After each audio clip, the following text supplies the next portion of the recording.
आणि दुसऱ्या बाजूला मित्रांनो, पूर परिस्थितीबद्दल बोलताना आपल्याला एक महत्त्वाची गोष्ट समजून घ्यायची आणि ते मराठवाड्यामध्ये सुरुवात झाली।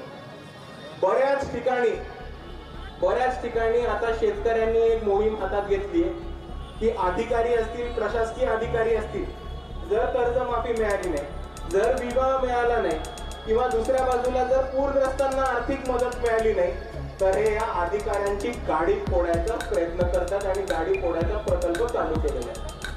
मला या शेतकऱ्यांना आणि या कष्टकऱ्यांना नुसती एक विनंती करायची की हे प्रशासकीय अधिकारी जे आहेत, हे सरकारचे अधिकारी जे आहेत, ते नुसतं शासनाच्या आदेशावरनं आणि सत्ताधाऱ्यांच्या आदेशावरनं काम करतात। तुम्ही या गुलामांना, चाकऱ्यांना पकडून काही होणार नाही। तुम्हाला पकडायचं असेल तर पकडा आणि सत्ताधाऱ्यांच्या गाड्या फोडा, कारण सत्ताधाऱ्यांच्या गाड्या फोडल्याशिवाय आपले पैसे काय मान्य होणार नाही, ते आपल्या सर्वांनी समजून घेतलं पाहिजे।